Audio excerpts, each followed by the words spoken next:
कुरान में भी ज्यादातर वेद से लिया गया है, बाइबल में भी वेद से लिया गया है।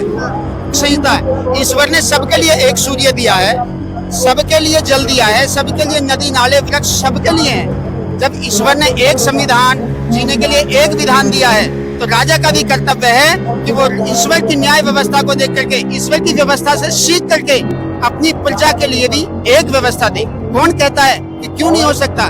क्योंकि जब सूर्य सबके लिए है, चंद्रमा सबके लिए, ये धरती सबके लिए है, तो न्याय, कानून, शिक्षा, चिकित्सा ये भी सबके लिए होना चाहिए। कोई कि हिंदुओं मुस्लिमों में हलाला मुता जैसी परंपराएं हैं, जो कि बहुत गलत है। वो तो कहते हैं हलाला कुछ होता ही नहीं है, ये तो सिर्फ एक प्रथा बनाई गई है। नहीं कहने से होगा नहीं ना मैम।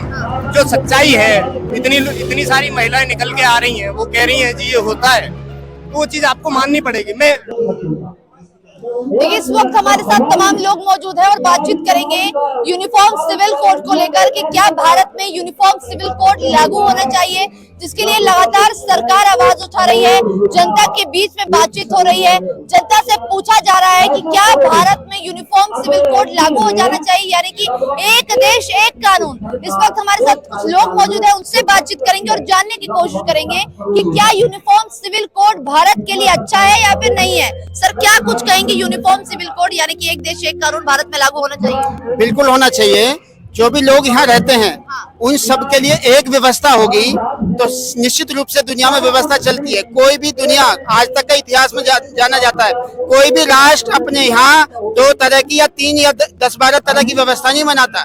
जो राजा एक शिक्षा नीति, एक न्याय व्यवस्था, एक चिकित्सा व्यवस्था और एक जिसको कहते हैं कि सबको सुख देने वाली व्यवस्था होती है, उसमें राष्ट्र को सबको आनंद होता है, राष्ट्र उन्नति करता है। और जहाँ भेदभाव भरी नीतियां होती हैं, जात पात, मजहबवाद, अपनी अपनी मान्यताओं के आधार पे अपनी ढपली, अपना अपना राग होता है, वो देश कभी भी उन्नति नहीं कर सकता।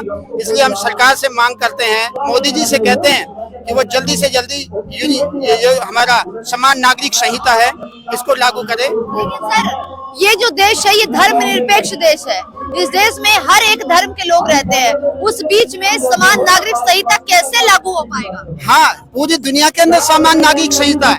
ईश्वर ने सबके लिए एक सूर्य दिया है, सबके लिए जल दिया है, सबके लिए नदी नाले वृक्ष सबके लिए है। जब ईश्वर ने एक संविधान जीने के लिए एक विधान दिया है, तो राजा का भी कर्तव्य है कि वो ईश्वर की न्याय व्यवस्था को देख करके, ईश्वर की व्यवस्था से सीख करके अपनी प्रजा के लिए भी एक व्यवस्था दे। कौन कहता है कि क्यों नहीं हो सकता? क्योंकि जब सूर्य सबके लिए है, चंद्रमा सबके लिए, ये धरती सबके लिए है, तो न्याय, कानून, शिक्षा, चिकित्सा ये भी सबके लिए होना चाहिए। कोई भेदभाव नहीं होना चाहिए। अच्छा सर, बात करें मुस्लिम धर्म की, तो वहाँ पर संविधान से वो लोग नहीं मानते, वो कहते हैं हमारा जो कानून है वो शरिया कानून चलता है। देखिए, कोई शरिया की बात नहीं है, कोई यहाँ ढोंग पाखंड की बात नहीं है। हम कह रहे हैं कि ये प्रकृति है, सूर्य से सीखो, चंद्रमा से देखो। ओम सूर्य चंद्रमा तथा यथा पूर्वम कल्पयत हमारे वेद का संदेश है। अनादिकाल से जब से ये धरती बनी। अच्छा, आप ये बताते शरिया वाले नहीं मानेंगे, इस्लाम वाले नहीं मानेंगे, इस्लाम वालों से बात करो, ये धरती कब बनी, ये सूर्य कब बना, धरती कैसी है? आज भी इस्लाम के अंदर ये मान्यता है कि धरती चपटी है, जबकि विज्ञान ने ये बात मान लिया कि धरती गोल है, जो कि अब से 1,96,08,53,124 वर्ष पहले वेद का प्रकाश इस भूमंडल पर हुआ है। ये धरती इतनी पुरानी है, कोई संविधान, कोई दुनिया का मत पंथ मजहब नहीं बता सकता ये धरती कब बनी और कब तक चलेगी। लेकिन वेद हमें सिखाता है ये धरती लगभग 200 करोड़ वर्ष बने हुए हो चुके हैं और 200 करोड़ वर्ष ये दुनिया चलने वाली है। इसलिए ईश्वर की व्यवस्था में अर्थात वेद की व्यवस्था में दुनिया चलनी चाहिए, तभी शांति आ पाएगी और तभी सच्चे रूप में राम राज्य आ पाएगा दुनिया के अंदर। सर, जिस राम राज्य की बात कर रहे हैं, इससे पहले भी तो राम लोगों के दिलों में बसते थे। राम मंदिर बन गया, अब राम राज्य बनाने की क्या जरूरत पड़ गई है? आदर्श जीवन जीने के लिए एक व्यवस्था होती है, राज्य व्यवस्था कह दो, एक सामाजिक व्यवस्था, एक पारिवारिक व्यवस्था होती है। तो राम हमारे एक आदर्श थे पारिवारिक दृष्टि से। पिता का कैसा व्यवहार होना चाहिए, भाई के साथ भाई का, पत्नी का कैसा व्यवहार होना चाहिए, ये जीवन के लिए, कोई किसी धर्म पंथ के लिए नहीं, ये तो हर व्यक्ति के लिए जीवन, आदर्श जीवन। भाई भाई के साथ कैसा व्यवहार होना चाहिए, भरत भाई कैसा करते हैं, लक्ष्मण भाई कैसे, सीता माता ने कैसे रामचंद्र जी के साथ वन में गई। तो ये तो एक आदर्श पुरुष है, ये एक जाति धर्म संप्रदाय से नहीं, ये आदर्श पुरुष सबके लिए एक है। ये आदर्श व्यवस्था सिखाते हैं। अच्छा, पिता के वचन की कितनी कीमत है, माता कैसे व्यवहार करती है, राजा का क्या दायित्व है। अगर जनता कह रही है तो राजा ने अपनी पत्नी त्याग दी, राजा का दायित्व है जनता को सुख पहुंचाए। अच्छा, तो इसलिए वो तो मानव व्यवस्था के लिए, एक धर्म जाति के लिए मानव व्यवस्था के लिए आदर्श पुरुष थे। उस आदर्श व्यवस्था में सब सुखी थे, उसी आदर्श व्यवस्था के लिए हम ललायित है। हमारी भी सोच यही है, कोई आदर्श व्यवस्था सबके मनुष्य। लेकिन सर जो इस्लाम समाज है वो कहीं ना कहीं इस धर्म को, इस कानून को मानने से इनकार कर रहा है, इसका विरोध कर रहा है। ये एक इस्लाम कानून नहीं, ये तो अब से पहले जो क्रिश्चियन है, अच्छा जी, बौद्ध हैं, जैन हैं, और हमारे ही हिंदू धर्म में अब तो कितने संप्रदाय हो जाएंगे। अच्छा, ये तो सबकी अपनी अपनी सोच, अपनी अपनी भाषा और अपने अपने विचार हैं। व्यक्ति अपने अपने विचारों से जीवन जीता है। लेकिन सर ये भी कहा जा रहा है कि ये यूनिफॉर्म सिविल कोड यानी समान नागरिक संहिता जो लागू करने की बात की जा रही है वो मोदी सरकार का सिर्फ एक जुमला है, ऐसा कुछ भी नहीं हो रहा है। राजनीति कहीं ना कहीं चुनाव के लिए सब एक एजेंडा है, प्रोपेगेंडा है। देखो, चुनाव के लिए ऐसा ही कहते थे, मंदिर मुद्दा चुनाव के लिए, धारा 370 चुनाव के लिए, लेकिन वो सब कार्य रूप में आ गया तो जनता एक विश्वास हो गया। ये धोखा नहीं है, ये कोई जुमला नहीं है, क्योंकि हमारे साथ जो 2 घटनाएं थी, राम मंदिर के लिए भी यही जुमला कहते थे, अब क्या आएंगे राम मंदिर बनाएंगे तो इनके लिए जुमला है, विपक्ष यही कहता था, विरोधी यही कहता, लेकिन वो साक्षात हो रहा है। ऐसे धारा 370 को ये कल्पना मात्र है, ऐसा हो ही नहीं सकता। विपक्ष बड़े दाव के साथ कहता था कि ऐसा हो ही नहीं सकता, हिंदुस्तान में कभी धारा 370 समाप्त हो जाएगी, सोच भी नहीं सकता, स्वयं हम भी नहीं सोचते थे इस बात को। लेकिन सर धर्मनिरपेक्ष देश में, सेकुलरिज्म देश है ये, यहाँ हर धर्म के लोग रहते हैं, उस बीच इतना बड़ा कानून कैसे लागू होगा? ये धर्म से संबंधित तो नहीं है, इसका मामला संविधान से, कानून से है, ये धर्म से नहीं। अब आप हिंदू धर्म की मानता है अपनाओ, ऐसा थोड़ी सरकार कह रही है, अगर आप जैन धर्म की मानता है अपना, ये तो कानून बना रहा है राजा।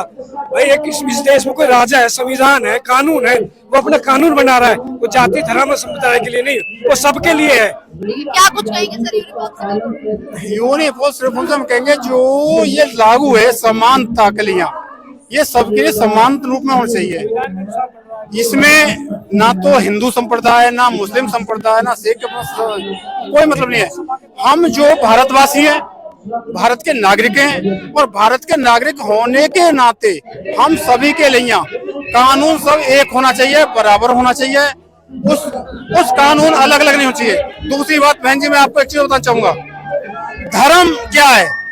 धर्म ये नहीं है कि हम हिंदू हो गए, धर्म ये नहीं है कि हम मुसलमान हो गए, धर्म ये नहीं है कि हम जैन हो गए, धर्म ये नहीं है कि हम ईसाई हो गए।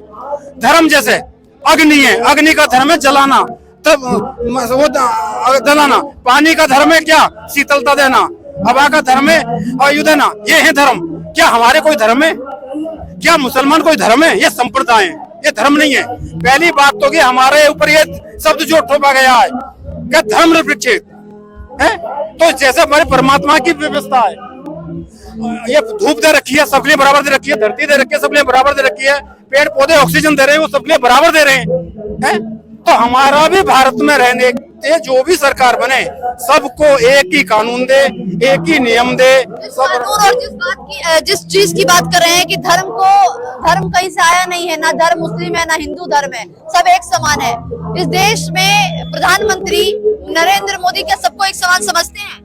ऐसा ये प्रधानमंत्री हम देखो राजनेताओं की बात नहीं कर रहे हैं और नामों कर रहे हैं। हम अपना जो हमारा आ रही है जो यूनिफॉर्म सिविल कोड कौन लेकर आएगा? ये तो पहले से ही है, परमात्मा की वाणी है। हमारे चारों वेद पढ़िए आप, हमारे यदि चारों वेद पढ़ोगे, जो सनातनों के जो चारों वेद हैं, उसमें विज्ञान भी है, शासन चलाने की विधि भी है कि हमको राज कैसे चलाना है। तो राज चलाने का ज्ञान प्रधानमंत्री नरेंद्र मोदी ने ऐसा जो यहाँ ज्ञान है, मैं ये कहता हूँ, दावे के साथ कहता हूँ, जो हमारे चुन के नेता जाते हैं, शायद ऐसे वो वेद नहीं पढ़ते। यदि वो वेद पढ़ते, हमारे चारों वेदों का उनको ज्ञान होता, तो आज ये जो हमारे 11 समस्या है, ये समस्या ही नहीं आती। सर ये कह रहे हैं कि प्रधानमंत्री नरेंद्र मोदी ने भी कहीं ना कहीं वेद नहीं पढ़ा है। अगर वेद पढ़ा होता तो आज चारों वेद का ज्ञान होता और सही डिसीजन ले पाते। देखिए, प्रधानमंत्री की बात जहाँ तक है, वो राजनीतिक व्यक्ति हैं, राजनीतिक पद पे, आज हम बात करेंगे क्योंकि यूसीसी पे आखिर मैं पूछना चाहता हूँ कि यूसीसी क्यों ना हो। मुस्लिम इस्लाम धर्म में शोषित वंचित लोग हैं, हिंदू धर्म में भी शोषित वंचित लोग हैं, बाकी जितने भी आपके जितने भी धर्म हैं सब में शोषित वंचित धर्म है। हमें दरअसल इस चीज को समझना पड़ेगा कि हिंदुओं मुस्लिमों में हलाला मुता जैसी परंपराएं हैं जो कि बहुत गलत है। वो तो कहते हैं हलाला कुछ होता ही नहीं है, ये तो सिर्फ एक प्रथा बनाई गई है। नहीं कहने से होगा नहीं ना मैम, जो सच्चाई है, इतनी सारी महिलाएं निकल के आ रही हैं, वो कह रही हैं जी ये होता है, तो वो चीज आपको माननी पड़ेगी। मैं सिर्फ मुस्लिमों की बात नहीं कर रहा हूँ, हिंदुओं में देवदासी जैसी एक प्रथा है आज भी, या आपकी जो है रखेल जैसी प्रथा कई जगह पे आज भी है। वो सारी चीजों के लिए ये यूसीसी बहुत ज्यादा जरूरी है। अच्छा सर, एक बात बताइए, आज आप लोग यूसीसी पे बात कर रहे हैं, अगर यूनिफॉर्म सिविल कोड इतना ही अच्छा होता तो इसको लेकर कई सालों से बात चल रही है, सरकार आ रही है, सरकार जा रही है, लेकिन जो ये कानून है वो नहीं लागू हो पा रहा है। इसको क्या समझ रहे हैं आप? क्या मोदी सरकार में ये पॉसिबल है, हो पाएगा? इसके लिए बहन जी ये समझ रहे हैं कि जितनी भी पार्टियां हैं ये केवल अपना भला चाहती हैं कि हम शासन कब तक ज्यादा करें। संविधान में ये पहले से ही है। पहली बात तो जो आप जो संविधान कहते हो, जब वल्लभ भाई पटेल जी को संविधान समिति में मेंबर बनाया गया, उन्होंने ये कहा था कि हमें तो संविधान की लाने की जरूरत नहीं है, हमारे जो चारों वेद हैं उनको संविधान मान के उसके अनुसार राज किया जाए। तो इस बात को कहने पे पटेल जी को अलग कर दिया गया, समझ रहे हो। अब अभी थोड़ा अन्ना राज्य का आपने कहा वो लाए थे, क्या नाम है, आंदोलन लाए थे उसके लिए, तो उसके बाद तक भी संविधान पहले। तो संविधान जो है ये संविधान नहीं है, संविधान तो परमात्मा की वाणी है। चारों वेदों में हमारी पूरी विज्ञान है, चारों वेदों में परमात्मा ने हमको पूरी मनुष्य जाति नहीं, यहाँ तक में जो भी प्रकृति में सृष्टि में जो हमें दिखाई देता है सबके लिए नियम बनाया हुआ है, सबका नियम बनाया हुआ है कि पशुओं को कैसे रखना है, पशु कैसे रहेंगे, मनुष्य कैसे रहेंगे। लेकिन वेद के हिसाब से तो मुझे नहीं लगता कि कहीं ना कहीं देश चल पाएगा। संविधान की तो जरूरत नहीं ना देश में। नहीं, एक देखो प्राकृतिक संसार चलाने के लिए एक संविधान है परमात्मा का, ऐसी एक मनुष्य जाति के लिए भी एक संविधान है। भाई ये देश चलाने के लिए भी एक संविधान बनता, नियम बनते, नियम को संविधान बनाते हैं। यूनिफॉर्म सिविल कोड लागू हो पाएगा? हाँ बहन जी एक मिनट सुनो, आपने अभी क्वेश्चन किया था कि संविधान का नहीं चलेगा। महाभारत काल से पहले, युधिष्ठिर जी के महाभारत काल से पहले हमारा जितने भी वो चली गए वो सब संविधान के हिसाब से चली गए। भगवान कृष्ण ने राज किया संविधान के हिसाब से, भगवान राम ने राज किया वेद के अनुसार किया, उनसे पहले राजा दिलीप उनने राज किया, वो संविधान के द्वारा किया। यानी कि ये बताइए महाभारत के बाद में जब से ये आया, जब से यानी कि जो हमारे वेदों के हिसाब से राज कई लाखों साल से चलता आया है, ये 5000 वर्ष से ये संविधान खत्म हो गया, हमारा वेद खत्म हो गया। अब तो ये, और जब ये संविधान इतना ही मजबूत है तो क्यों 10 साल में से बदलने की कोशिश पड़ती है, और जबकि अरबों साल से जो हमारे वेद हैं उनको आज तक बदलने की जरूरत नहीं पड़ रही है। तो वो ज्यादा महत्वपूर्ण संविधान है या ये ज्यादा महत्वपूर्ण संविधान है? मैं आपसे पूछता हूँ। मतलब आप ये कह रहे हैं कि वेदों के हिसाब से भारत को चलाना चाहिए? हाँ जी, भारत को, पूरे विश्व को, पूरे विश्व को, पूरे विश्व को। लेकिन फिर सनातन धर्म कहीं ना कहीं ऊपर, सनातन धर्म जो भारत में कहीं ना कहीं बहुत बड़ा माना जाता है और यहाँ पर बहुसंख्यक वे सनातन धर्म वेद को मानता है, लेकिन बाकी धर्मों का क्या होगा फिर? वो भी वेद को माने, मनुष्य के लिए धर्म नहीं है वो, धर्म नहीं, वो संपदा है, वो संप्रदा है। दूसरे मुस्लिम समुदाय वो एक मिनट में बात सुनो, कुरान को भी पढ़ोगे ना सही तरह से पढ़ोगे, कुरान में भी ज्यादातर वेद से लिया गया है, बाइबल में भी वेद से लिया गया है।